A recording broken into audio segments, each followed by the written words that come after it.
욥바의 다비라라고 하는 여인이 있습니다. 이게 히브리식 이름인데 헬라식 이름은 도르가입니다. 이름이 좀 이쁘지 않습니까, 여러분? 예, 도르가. 예. 이름 자체에도 이쁜 이름입니다. 이게 무슨 뜻이냐면 히브리 헬라어 둘 다 같은 뜻인데 암사슴입니다. 이름의 뜻이. 예. 여자분 이름으로는 그때 당시 암사슴이면 엄청나게 아름답다, 예쁘다라는 뜻이거든요. 그래서 아가서에도 왜 암사슴을 비유하는 이런 것들이 있는 것처럼 아름답다, 이쁘다라는 겁니다. 이름만 이쁘고 아름다운 게 아니고요. 오늘 본문을 봤더니 이분은 선행과 구제하는 일이 심히 많았더라라고 전해주고 있습니다. 이렇게 아름다운 여인이 병이 들어 죽었습니다. 그래서 시체를 풍습에 따라 깨끗이 닦고 다락방에 안치합니다. 근데 그때 마침 이 욥바에서 약 18km 정도 떨어져 있는 루다라는 곳에 사도 베드로가 와 있는 겁니다. 그래서 제자들이 그러니까 욥바에 있는 사람들이 그것을 듣고 사람 둘을 그곳으로 보내서 베드로 사도를 간청합니다. 와주십시오 합니다. 오늘 성경 본문만 보면 그 말은 없습니다. 오셔서 살려내세요. 이건 없어요. 그죠? 어디에도 없습니다. 예. 그러니까 그 부분의 오해는 우리가 우선 좀 안 해야 될 것 같습니다. 베드로를 부른 이유를 보통 살려다 주겠다고 하는 그런 걸로 우리가 오해할 수도 있는데 그거는 좀 우선 맥락 안에서는 그걸 내려놓고 봤으면 좋겠습니다. 그렇다면 왜 불렀는가? 거기까지는 잘 모르겠어요. 솔직히. 하지만 유추할 수 있는 건 이겁니다. 그때 당시에 이 도르가가 그 주변 욥바에서는 선행과 구제를 심히 많이 했던 한 과부이시기 때문에 마침 사도 베드로가 근처에 있으니까 와서 조문해달라고 하는 부분 아니었을까라는 요게 이제 맥락상에서는 우리가 충분히 알 수 있는 겁니다. 자, 왔습니다. 그런데 와서 보니까 성경이 뭐라고 하냐면 모든 과부가 베드로 곁에 서서 울며 그들과 함께 있을 때 지은 속옷과 겉옷을 다 내보였다라고 합니다. 좀 생뚱맞지 않습니까, 여러분? 갑자기 속옷하고 겉옷을 내보이면서 울고 있는 장면. 전혀 뭔가 이 장례식 분위기하고는 맞지 않습니다. 하지만 거기에서 울면서 있었던 사람들이 누구라고 성경은 말하고 있냐면 과부라고 말하고 있습니다. 속옷과 겉옷을 들고서 울면서 그렇게 있는 그 장면은 바로 이 속옷과 겉옷을 이 도르가라는 여인이 나에게 만들어준 겁니다 라고 하는 부분입니다. 자, 그렇다면 옷을 좀 먼저 좀 볼까요? 2000년 전에 가난하고 물자가 귀한 시절에 속옷과 겉옷은 단순한 의복의 의미를 뛰어넘습니다. 특별히 우리 오해하시면 안 되는 게 여기서 말하는 속옷은 우리가 생각하는 그 속옷이 아닙니다. 그러니까 여기서 말하는 속옷은 요겁니다. 요거. 그리고 겉옷은 뭐냐면 두루마기 같은 겁니다. 아마 옛날 그때 당시에 그런 영화 같은 거나 혹시 보실 게 있으면 거기 사람들이 다 이렇게 망토 같은 거 걸치고 있거든요. 그게 겉옷이고 그 안에 입는 요런 거 우리가 보통 입는 요게 속옷이라고 불렀습니다. 예. 자, 마태복음 5장 40절에 보니까 이렇게 되어 있습니다. 또 너를 고발하여 속옷을 가지고자 하는 자에게 겉옷까지도 가지게 하며 이렇게 되어 있습니다. 이게 얼마나 엄청난 말인지 모르시죠, 여러분? 왜냐하면 그때 당시에 이 겉옷, 그러니까 망토처럼 이 두루마기는 특별히 여행하는 사람들에게는 목숨하고 맞바꿔야 되는 겁니다. 왜냐? 낮에는 뜨겁죠? 근데 이 나라가 밤만 되면 확 추워집니다. 그때 여행객들에게 만약에 길거리에서 노숙이라도 하는 동굴 속에서 잠이라도 잘라치면 요 겉옷이 어떤 역할을 하면 이불 역할을 합니다. 만약에 이걸 줬다, 이게 없다, 만약에 그런 상황이 벌어졌다, 얼어 죽습니다. 추위에 죽습니다. 이 겉옷은 목숨하고도 맞바꿀 수 있는 그 정도로 중요한 겁니다. 특별히 그 당시의 옷은요, 또 어떻게도 되어 있냐면 이렇게도 되어 있습니다. 당시 빌려준 돈을 받지 못할 경우에 고발을 통해서 채무자의 옷을 갖고 갔습니다. 그러니까 아무것도 없는 찢어지게 가난한 사람들, 더 이상 받아올 수도 없는 사람들, 그러면 그 사람들에게는 최소한대로 뭐는 있다는 겁니까? 옷은 입고 있지 않겠습니까? 그 옷을 받아왔다라는 거예요. 이 옷이 그래서 단순하게 우리가 생각하는 그냥 옷의 하나가 아닙니다. 재산의 값어치도 있고요. 또한 목숨과도 맞바꿀 수 있는, 사람을 보호해주는 역할을 한 게 바로 이 옷입니다. 여러분, 옷하면 추억 하나씩은 있지 않으십니까? 혹시 옷에 관련된 추억들? 특별히 우리 어르신들, 우리 성도님들은 옷하면 어떤 추억이 좀 생각나시는지 모르겠습니다. 저는 이 설교를 준비하면서 잠시 옛날 저 어렸을 때 추억을 한번 떠올려 봤습니다. 솔직히 우리 어르신들 예전에 브랜드 그렇게 따지면서 옷 입던 시절은 아니시죠? 그냥 옷만 제대로 입으면 좋겠다 하던 시절이시고, 특별히 소원, 첫째가 아니신 분들의 소원은 아마 이거 아니셨을까 싶어요. 물려입지 않는 깨끗한 새 옷 한번 입어보는 거, 어렸을 때. 아마 그러실 것 같은데, 웃으신 분들이 있으신데 아마 그러신 것 같아요. 저는, 첫째입니다. 장남인데, 근데 어렸을 때 한 번도 새 옷을 입어본 적이 없습니다. 왜냐면 저희 집이 그 정도로 이렇게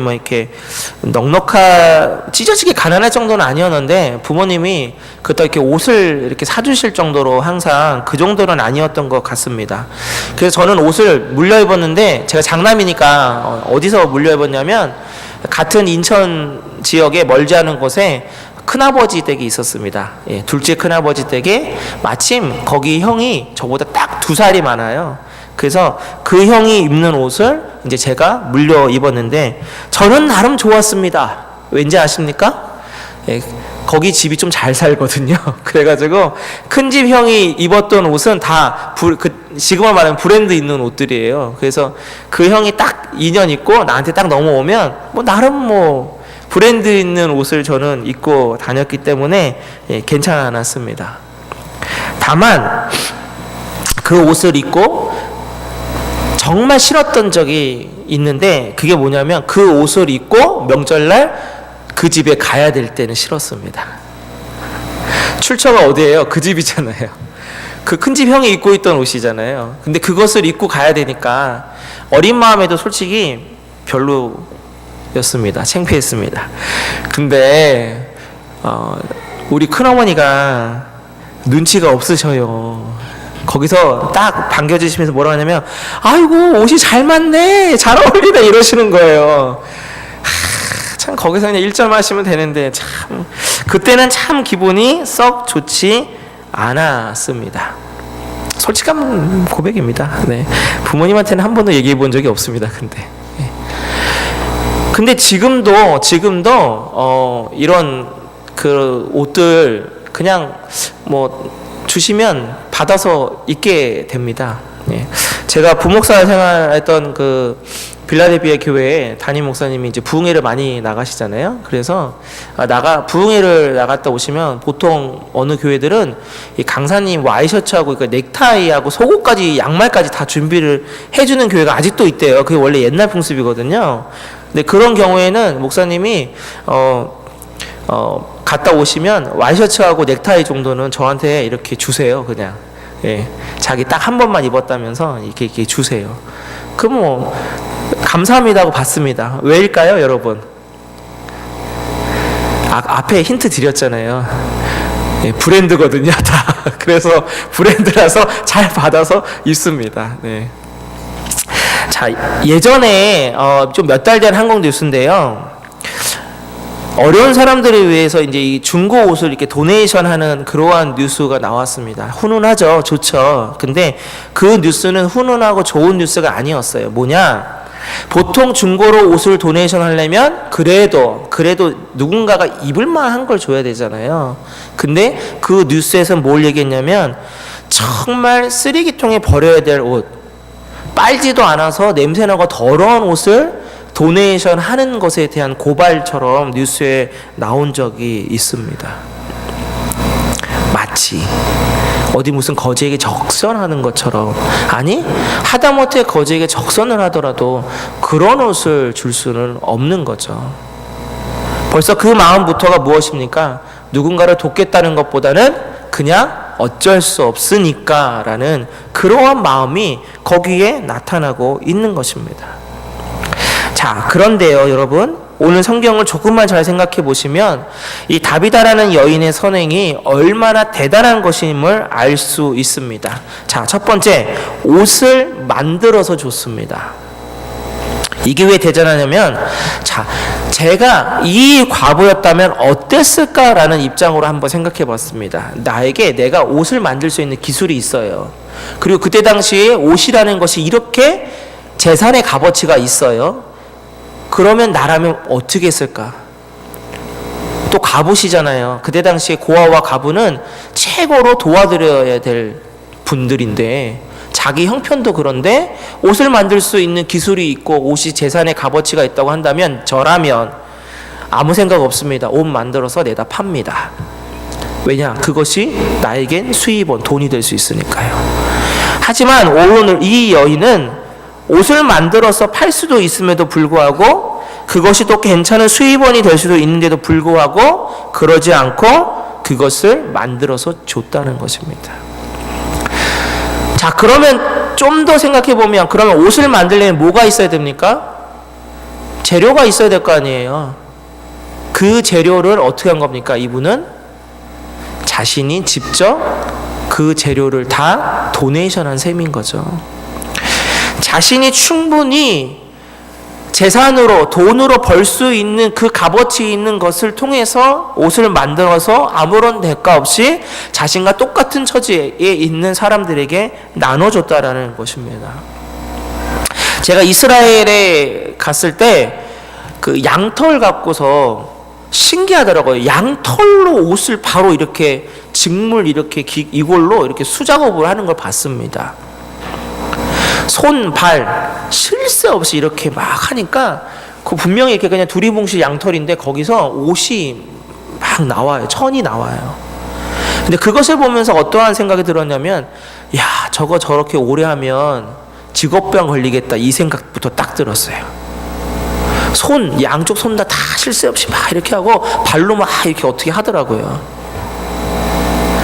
옷을 만든다는 것 자체가 지금처럼 기계로 만드는 게 아니라고 한다면 이건 전부 다 자신의 오로지 다 수고입니다. 몸으로 하는 노동이라고요. 그 모든 것들을 어떻게 합니까? 그냥 아무런 대가 없이 했다는 것이죠. 또 성경에 병이 들어서 죽었다라고 되어 있습니다. 여러 가지 것을 추측할 수 있겠죠. 병이 들어 있는지 원래부터, 아니면 병이 들어서 죽을 정도의 나이가 드신 건지 모르겠어요. 아니면 몸이 약한 건지. 하지만 여러분, 뭐가 됐든지 간에 병이 들어서 죽음에라고 한다는 것은 이분의 심신이 그렇게 좋지는 않다는 것 아닐까요? 그럼에도 불구하고 계속 자신의 이 선행을, 타인에게 옷을 만들어서 준다는 것, 그래서 이분의 이것이 대단한 것입니다. 두 번째는 과부들을 위해서 옷을 지어줬다는 겁니다. 이 여인이 누굽니까? 과부입니다. 이분도 과부예요. 구약성경, 신약성경 보신 분들은 아십니다. 최우선적으로 율법에서 도움을 줘야 되는 사람들을 딱 명확하게, 아주 정확하게 성경은 기록합니다. 고아와 과부라고 되어 있습니다. 왜냐? 부모가 없는 아이, 남편이 없는 여인은 가부장적인 그 시대에서, 이스라엘에서는 스스로 아무리 노력해도 살아갈 수 없는 약한 존재이기 때문입니다. 우리는 평소에 어떤 생각을 갖고 살아가느냐? 누군가를 도와주는 것은 마땅한데 그래도 내가 그 사람보다는 나은 형편에 있을 때 뭔가를 도와주려고 합니다. 그렇지 않으십니까? 도르가는 자신도 가보면서 다른 가부를 도와준 겁니다. 자, 그렇다면 이걸 산수로 한번 계산해 보고 싶습니다. 산수. 자, 우리가 배운 산수의 계산으로는 좀 더 나은 사람이, 한 사람이 좀 더 어려운 처지에 있는 한 사람을 도와주는 게 산수의 법칙에서 맞는 거죠. 근데 구제와 선행은 참 이상한 산수의 결과를 도출합니다. 도르가만 하더라도 한 사람이 같은 처지인데 이분이 같은 처지에 있는 여러 사람을 돕습니다. 이게 우리가 생각하는 산수하고 다른 결과입니다. 여러분, 제가 성경에 입각해서 자신에게 말씀드리는데 우리가 하는 구제와 선행이 바로 이러한 결과로 나타날 줄로 믿습니다. 우리 그저 아무것도 아닌 그 한 끼, 그거 아무것도 아닌 이 물질, 하지만 이것의 결과는 상상할 수 없을 정도의 열매로 맺어짐을 여러분 믿으시기를 바랍니다. 이게 바로 구제와 선행의 법칙의 결과입니다. 오늘 그리고 그 법칙의 결과를 누가 몸소 보여주고 있느냐? 바로 이 도르가가 보여주고 있습니다. 그렇다면 여러분, 어떻게 이 도르가는 이렇게까지 심히 많은 구제와 선행을 할 수 있는 사람이 되었을까? 선천적으로 그런 사람일 수도 있겠습니다. 같은 가부는 뭐가 안다고 돈병상련으로 할 수도 있겠습니다. 그러나 성경에서는 또 하나를 정확하게 말해주고 있는데 36절 말씀에 보시면 뭐라 되냐면 요바의 다비다라 하는 여제자가 있으니 이렇게 되어 있습니다. 여제자. 이때 당시에 성경의 제자는 아무한테나 제자라고 붙이지 않습니다. 예수 그리스도를 구주로 영접하고 신실하게 그 말씀대로 살아가는 사람들을 표현할 때 그때 제자라는 표현을 씁니다. 이분은 홀로 된 여인으로서 예수 그리스도를 알게 됐고 예수 그리스도를 믿게 됐습니다. 그리고 그 말씀대로 무지하게 살아냈던 분인 거죠. 하나님의 말씀대로 살려고 하다 보니까 하나님의 말씀에 고아와 가부를 도우라고 되어 있습니다. 내가 힘써 남을 도우라고 하고 있습니다. 은밀하게 구제하라고 예수님이 말씀하셨습니다. 그 예수님의 말씀을 이분은 그대로 실천한 겁니다. 그런 맥락에서 여러분, 우리는 과연 하나님의 자녀로 그리스도인이라고 하는 그 그리스도인으로서 과연 잘 하고 있는가라는 것이죠. 도르가는 생각했을 겁니다. 자기가 예수 그리스도를 만나고 예수님이 죽을 수밖에 없는 자기를 위해서 십자가에 달려 죽으셨다는 그것 안에서 아마 자신은 꼬꾸라졌을 겁니다. 나는 어떻게 하면 그 은혜를 갚을 수 있을까? 내가 어떻게 하면 예수 그리스도를 따르며 살아갈 수 있을까? 아마 기도하며 고민했을 겁니다. 그리고 자기가 갖고 있는 그 어떤 것을 찾아봤더니 나에게는 옷 만드는 달란트가 있구나. 나에게는 조금이라도 이 옷 만들 수 있는 재료를 갖고 있을 수 있는 재산이 있구나. 그렇다면 내가 이것을 통해서 나와 같은 처지에 있는, 특별히 나보다도 더 힘들어하는 그 여인들을 위해서 내가 그들에게 최소한의 생필품 중에 하나인 옷을 내가 만들어 줘야 되겠다. 오늘 우리에게 하나님은 물으시지 않습니까? 지금 너는 무엇을 갖고 있느냐? 지금 너는 무엇을 할 수 있느냐? 이 하나님의 음성이 여러분들에게 들리신다면 그 음성에 순종하는 여러분 되시기를 바랍니다. 잠언 11장 24절에서 25절 말씀입니다. 흩어 구제하여도 더 구하게 되는 일이 있나니 가도히 아껴도 가난하게 될 뿐이니라. 구제를 좋아하는 자는 풍족하여질 것이요 남을 윤택하게 하는 자는 자기도 윤택하여지리라.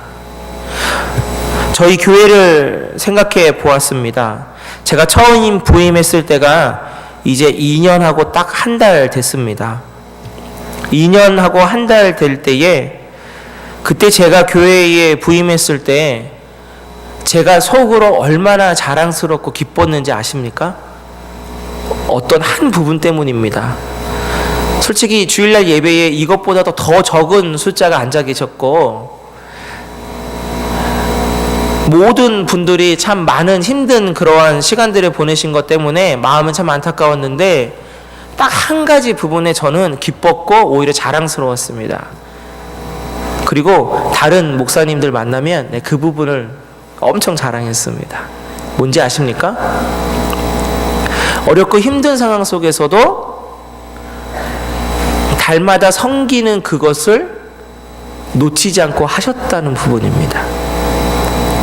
제가 그것 때문에 이 교회의 희망을 받고, 그것 때문에 저는 자랑스러웠고, 그것 때문에 여러분들에게 내가 더 하나라도 더 최선을 다해야 되겠다는 마음을 가질 수 있었습니다. 2년 동안 그거는 지금도 계속 잘 이루어지고 있습니다. 지금 우리 주변에요, 많은 교회들이 있습니다. 이 땅 토론토에도 약 250개나 되는 교회들이 있습니다. 그런데 다 이구동성으로 뭐라 하는지 아십니까? 다 힘들대요. 다 어렵대요. 성도들의 삶이 어렵고 헌금이 준대요. 그래서 선교하고 구제하는 부분에 줄일 수밖에 없다고. 근데 이상한 건 저희 교회는, 여러분들 분명히 토론토에 사시잖아요. 어려우시잖아요. 근데 매년마다 여러분의 헌금은 늡니다. 지금 구제와 선교는 저희들 지금 줄지 않고 있습니다. 그리고 제가 말씀드린 것처럼 여러분이 내신 헌금, 앞으로는 때가 되면 선교 헌금 재정과 일반 재정을 분리되어 있는데, 앞으로는 선교 헌금 재정에서 일반 헌금 부족하면 썼던 과거가 이제는 없을 겁니다. 일반 헌금 재정에서 오히려 거꾸로 선교를 도와줄 겁니다. 제가 분명히 말씀을 드린 적이 있는데, 내년부터는 이제 그렇게 우리의 구제와 선교가 더 늘어날 것 같습니다. 왜 그럴까요? 저는 잠언, 좀 전에 말씀드린 잠언 말씀이 하나님의 말씀대로 우리 교회에 이루어져 있다고 믿습니다. 무엇이냐? 구제를 좋아하는 자는 풍족하여지고 남을 윤택하는 자는 자기도 윤택하여지리라. 분명히 우리가 뭔가를 자꾸만 쓰면 산수의 결과는 없어져야 됩니다. 쓴 만큼. 하지만 하나님 나라의 법칙은 이상하게도 사랑은 주고 사랑을 버리고 계속 하는데도 불구하고 채워지고 또 채워지고 풍성하게 더 채워지는 것을 저는 남들 통해서 듣지 않습니다.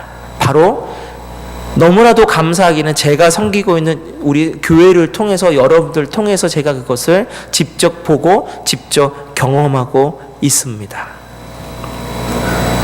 다만 요즘 저는 한 가지 기도 제목을 간절하게 하고 있습니다. 그건 뭐냐면 흔히 말하는 숫자 부흥입니다. 근데 이게 다른 욕심의 부흥이 아니에요.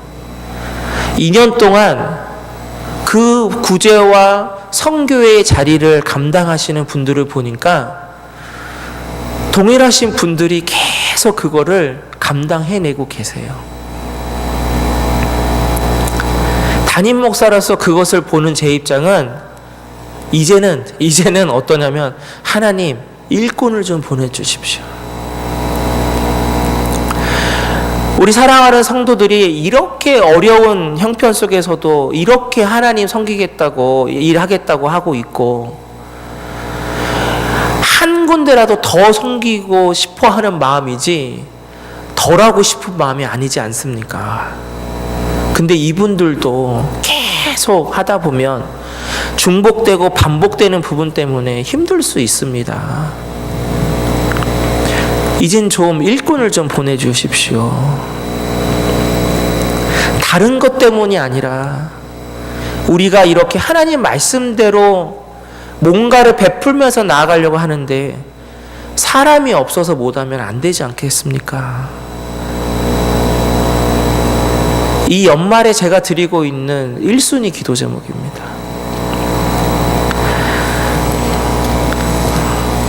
작은 교회라고 뒤로 물러나서는 절대로 안 됩니다. 세상의 기준에서 저희는 작은 교회입니다. 하지만 저는 한 번도 우리 교회가 작다라고 느껴본 적은 없습니다. 왜냐? 우리의 형편, 저희 교회는 보니까 우리의 형편을 뛰어넘어서 하나님의 말씀에 순종하며 감당하며 나아가려고 하기 때문입니다. 세상에서 보기에는 작은 교회일지 모르지만 하나님 보시기에 우리는 오늘 성경 말씀에 이 도르가에게 하신 이 말씀 그대로라고 저는 생각하는데, 도르가라 선행과 고제하는 일이 심히 많더니, 저는 이것이 하나님이 우리에게 주시는 말씀이기를 원합니다. 시온성 교회가 선행과 고제하는 일에 심히 많더니.